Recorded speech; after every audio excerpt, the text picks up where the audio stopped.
Hey, ladies and gents, this is Decebalus here. I'm here with my friend Superdad2. What's up, ladies and gentlemen? And we're here for another review of a Mythic Legions figure. This one specifically is Decebalus.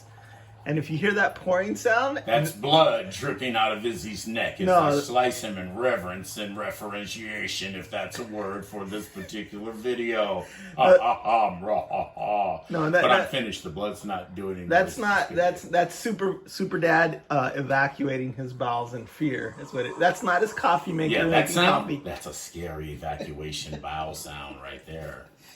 Anyway, guys, Mythic Legions, Ilithia Wave, just got off the truck yesterday, right? These guys, and Decebalus. Let me see if I can read his bio for you. That was my first wife's middle name. Decebalus. The cunning and strategic nature of Ilithia's vampiric brood is well exemplified in their experimentation with the breeding and manipulation of bloodlines. That's her.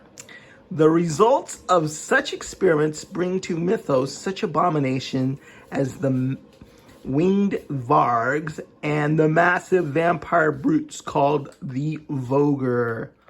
A foul combination of ogre and vampire blood, the Vogre are bred for blunt force. And ends in divorce. And help guard the vampire leadership. The first of all Vogre, named Decebalus, has been the personal bodyguard to Lucretia throughout her reign and is now prepared for the ultimate honor of offering his service to the vampire goddess, Ilithia. Now you're just talking about my mother-in-law. Decebalus, a face only a mother could love. Aha! But yeah, so unclean, half ogre and half vampire. Is that what they said? Yeah. Anyway, it looks like there's some genetic manipulation going on.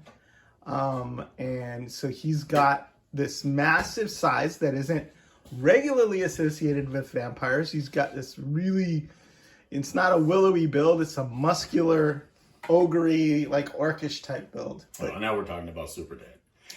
Yeah, Superdad has that build too. Yeah. So, what you think is, I mean, you said these just got off the truck yesterday? These just landed at my door yesterday. That's what I'm saying. They just got off the truck and landed at your door. It flew So in. does this mean because I got them so fast I have to be a shield to the four horsemen? I am. We all know that, Izzy. I'm asking if I should join your ranks because they got it to me so quick. You say whatever you want to say. I personally have been eagerly anticipating this guy for a long time. I'm saying that I can say whatever I want to say because this is such a badass figure. All right, well, then win-win for everybody. I have been anticipating this for a long time. It was actually delayed a couple of times. I think there might have been some production issues or whatever. But I remember, I think, reviewing this guy as far as a prototype was concerned ages ago. I mean, years ago. But hey, so here he is. We finally got him. Then there was some staggered shipping issues where they didn't get the all-ins first. They got certain figures in and they had to start shipping those out right away. And then these came along a little later, along with the Centaur, which we'll review after this. So some of these bigger figures, the Moose, the Centaur, and Decebalus, didn't ship until later. But I think well worth the wait. I think he is magnificent. We've seen this torso before, obviously with orcs, but we've never seen a vampire, or I guess this would be a mixed blood creature. And let me say, with the way they're varying up these figures, the idea that these are bucks, I don't care. It's not that I don't mind. I don't care. They do such a out of the park hit with these things. I don't care. And for what we're spending, what we're paying for these things, like it was like $55 or whatever. I don't even remember, but I'm looking at some other stuff that's dropping down. I mean, the cost is like $75, $100, and 10. With what they do with these, I think it's amazing. Well, immediately when they come in, because you really want to get in on the pre-orders on these. Yes. If you're going to go to the after third-party market, the costs are going to skyrocket. It's an awful nice way to refer to scalpers, but yeah. Yeah. No, I mean anywhere. You might be able to get a slightly better deal from BBTS, but if you don't get it on the pre-order, you're sort of at their mercy. The best thing to do is join the Cabal, which is the official Facebook group for the Four Horsemen, and people do deals on there. So people will order. They will order multiples, and then when they come along, they know that they can trade and command a premium for these figures, and they'll often cut you a better deal or a quote unquote reasonable price, Right. where something that you won't be able to get if you I go did the direct to biggest eBay. favor for FH fan the other day. He saw yeah? that I had an extra horse still in package. Yeah. And he offered to buy him, and I told him no, I won't do it, because if I did, I'd have to mark the price up a little bit, which would be scalping. And he said, well, how much would you mark it up? I go, maybe $10. And he goes, I'd pay that.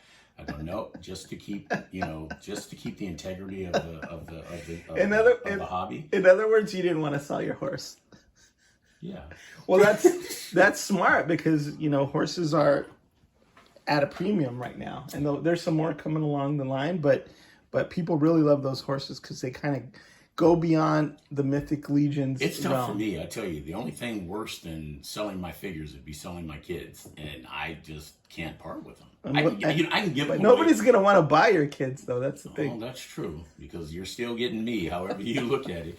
But these are some major figures. I dig these figures. Well, there's a lot of special things about this. In addition to, it's the buck that you share with the ogre size figures like Bolfar and some of the other the massive orcs that came before. But when you see it all pale and white, it's got this nice airbrushing and shading on the muscles that really... Which brings me to my next question. Yeah. You were all impatient and impertinent about getting these up. How are you going to show the side and back views? I'm going to turn it around with my hand. And I don't have barbaric. I don't have massive meaty hands like yours. I don't have to use. I didn't know where you were going with that, but okay. So let's take a look at the accessories first. All right, we're gonna take a look at this. What would you call this? Is like a long bladed axe? Yeah. Yeah. It's like there's a name for those things. It's not halberd. Like a pole or a pike or something? Yeah, kind of an axe on a pike axe. And the thing about this is you can split it in half so you can make it a shorter axe. Right. If he wants to choke up on that, you can make that axe shorter. And so that's one of the weapons that he comes with. And then he comes with this is a mace, I think, right? But it's also sort of like a mace kind of axe. Yeah. So it's a blunt force trauma instrument. It's a battle axe. Yeah. Second wife. Quadruple battle axe. Right? Okay, I like that better for her. You are a quadruple battle axe.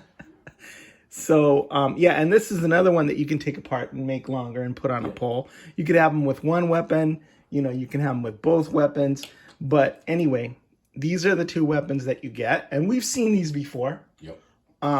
But the other cool thing about this is you get these sort of menacing gesticulating hands. What kind of hands are they? Menacing gesticulating hands. Doesn't he have to do that in private? Yeah, unless it's Louis C.K. I got caught in junior high school gesticulating once. Let's see this. See how he sort of has a really expressive hand gesture there that's menacing and gesticulating at the same time. To some, maybe. To those of us who know it, not so much. All right. Well, then, and he also comes with two alternate hands, which, you guys know what alternate hands work. No, that noise is Izzy's digestive system. No, that's me getting the hand. So these hands, as opposed to the finger, but go ahead. These hands are better equipped for handling the weapons. So I'll say those are gesticulating when he's just trying to scare you, when he's unarmed and he's... Okay, you got to help a brother out. What does gesticulating mean to you? Gesture, making a gesture. Okay. What does it mean to you? So am I gesticulating right now? You know what? I withdraw the question. Is that a gesticulating gesture I'm posing to you right now? So anyway, yeah, these are the hands. You've seen these before. I like the fact that they have these sharp nails. There's not a huge amount of detail paint on this figure. Yeah, but it doesn't have to be for this figure. Right, because it's all white. But Yeah. then you could see the nails are painted really nicely. So he's sort of an emo, sort of, what do you call those? Well, I probably would have termed it as more of a Metrosexual vampire. Yeah, he's got his black, and they're the black fingernails are also painted on the gesticulating hands. And at the same time, it's kind of got that rock vibe. You know what I mean? That kind of like he could Gothic, emo, rocker. You know, pale. Yeah, he could be gesticulating an axe right now. A guitar. But the other really cool thing is these are wired right here in the front of the loincloth. I did not know. They're totally wired, so you could just watch it.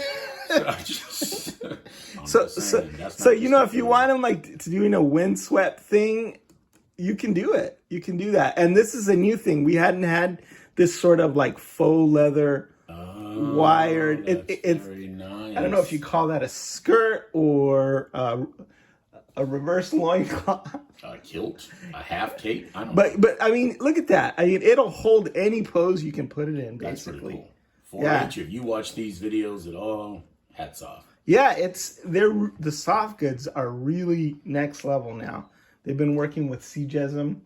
Okay, there you go again. I didn't name him. I want to get a CJism while gesticulating. That's all. He's the guy who does their soft goods. Very nice. I believe Nothing you're saying sounds right. Filipino gentleman out of Canada. Oh, it's got to be like that.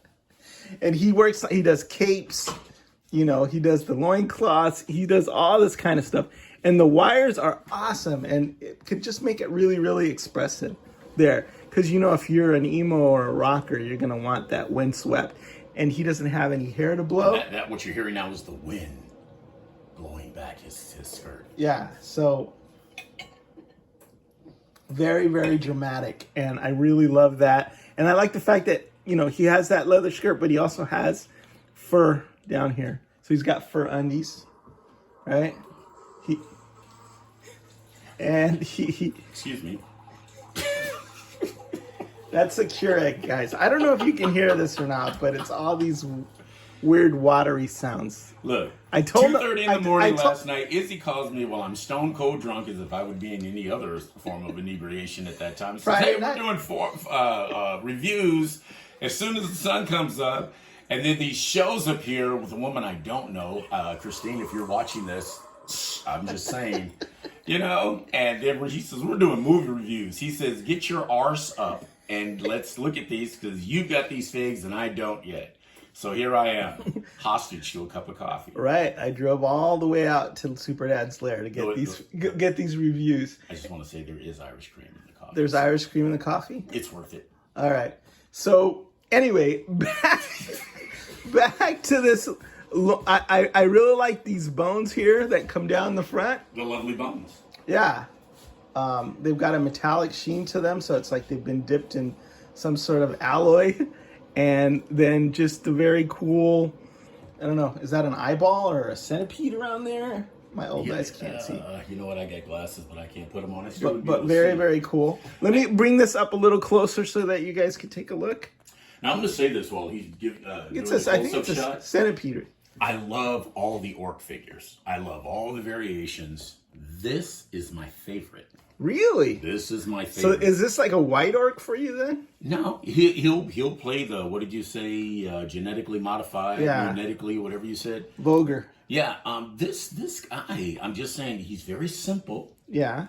But I like the ornateness of his belt and whatever that's called back there.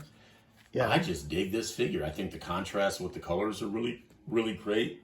Yeah. I'm guessing the wing will fit him because I don't know if you showed that, Izzy, but he's got holes for what would look like would be the wings. Yeah, you could put wings on this guy, and it's going to look even more awesome with wings, I think. Yeah, I'm actually interested to see what the gargoyle wings will look like on him, and maybe we'll do a shot of that, seeing that I have a couple of those. Seeing as we're at 14 and a half minutes, I think we're going to start wrapping this up. But I love the face sculpt. I love the delicacy of those features. I love these, bat wing or bat ears. Mm-hmm. The fact that he's a vampire, but he also looks like a bat. I mean, let's You can face it, you can tell Eric Treadaway when he sculpted him. Yeah, I mean, Look he's horrendous looking. He looks like his head is a circumcised whatever, halfway done. No, I was talking about the nose. I was talking about the bat nose. I think I'm going to call him Maul. And the teeth. So, and then of course, Jewish friends out there.